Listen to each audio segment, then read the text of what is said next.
Hallelujah. Now of Jesus Christ. దేవుడు ఏం చెప్పిండో అదే మాట పైన నడుస్తుంటే డేవిడ్ రాజు పెంచుకున్నది.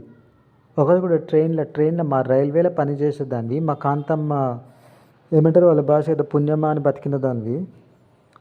మగవాళ్ళని ఏంది వాళ్ళు దాని ఇంటి మగవాళ్ళని దాన్ని అనాలి మనం. అది కింద కూర్చొని ఉండి హిందూలాగా ఇప్పుడు యాక్టింగ్ చేయడము, ఫస్ట్ ఏమో క్రిస్టియన్ లాగా క్యాథలిక్ లాగా పుటకొక మాట అనేటట్టు దేవుని నమ్మినాన్ని యాక్టింగ్ చేసి ఎవరో కొజ్జలతో వార్నింగ్ ఇప్పించి అటాక్లో ఉన్నాం. మనిషివి నువ్వు, పశువు అనలేమా మనిషి అనల్లా. ఇప్పుడు దాచుకొని మంత్రాలు వేసి చచ్చిపోతే ఏమో కేర్ చేస్తారని ఎవతి నువ్వు కేర్ చేస్తాము. నీ డక్కలు ఎవతి నీ కొడుకుతోటే అనిపించినావు కదా. ఇప్పుడు రెడ్డి కాదు ఏం కాదు వాళ్ళ దగ్గర. క్రిస్టియన్ అంటే ఏంటిదంటే ఎక్కడ దాకా తెచ్చినాం ఇప్పుడు. నీ హిందూ అంటే ఏంది ఇజిడాగాన్లా దాచుకొని దెంగించుకొని కానీ దాచుకొని ఎవరైనా కన్నా పుట్టుకల్లా మీవి. క్రిస్టియన్ లేడీస్ని తిట్టిపించలేను. చర్చ్ వాళ్ళని తిట్టిపించినవంట. దగ్గరుండి ఎవడో హిందూ ఇజిడాగాడు ఆడు మా పెద్దమ్మ వాళ్ళని అమ్మమ్మ వాళ్ళని మా మమ్మీని చిన్నమ్మని అందరిని తిట్టిండట. దాని తర్వాత నీ కొడుకుని పెట్టి ఏమో తిట్టిపిస్తే ఏం తెచ్చినాం. చిన్న మొట్ట ఇండుగా ఉంది, ఎంత పెద్ద కాదు. సిక్తా అని అందరి దగ్గర పోయింది నువ్వు.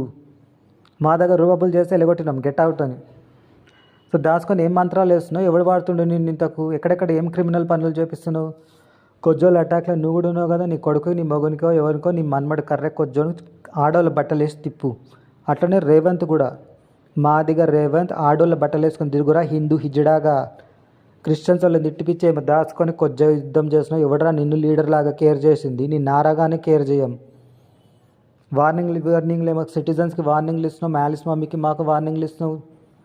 ముంగట వచ్చి మాట్లాడరా అంటే మొగంలాగా దమ్ము లేదేమరా హిందూ హిజడాగా. క్రిస్టియన్స్ ఏమో అన్నావంట కదా, అదే అంటుండు. ఏమన్నావు కదా నీ బిడ్డని ఏమో చేసి అమ్ముతావు అవన్నీ చేయొద్దు. ఇక్కడ ఇల్లీగల్ పనులు రోల్ మోడల్ లాగా ఉండాలి. కానీ ఇల్లీగల్ పనులు చేసుకుంటే లీడర్ అంటే ఎవ్వడు ఇయ్యాడు. పైకన్నం కూడా కేర్ చేయం. పీయినట్ట తీసి పడేస్తాం. అర్థమైందా. క్రిస్టియన్ వాళ్ళు మర్యాదగా బతుకుతారు కాబట్టి మంచిగా ఉండు. అయితే ఇప్పుడు ఏంటిదంటే క్రిస్టియన్స్ అందరినీ హైజాక్ చేసి, ప్రభుత్వంని హైజాక్ చేసి ఏదో సాధిస్తున్నామంటే ఏం సాధిస్తున్నారు అంటే ఏం లేదు. వాళ్ళు పోయే నరకంకి మనం తీసుకుపోతారంట. మీరు పోయే నరకం పోనీకి మేము అటువంటి వంశం కాదు. దేవుని నమ్మి కష్టపడి పనిచేస్తున్న వాళ్ళ వంశం మాది. మాకు అన్నీ ఇయ్యి. అది now of Jesus Christ. All I say praise lord. Amen.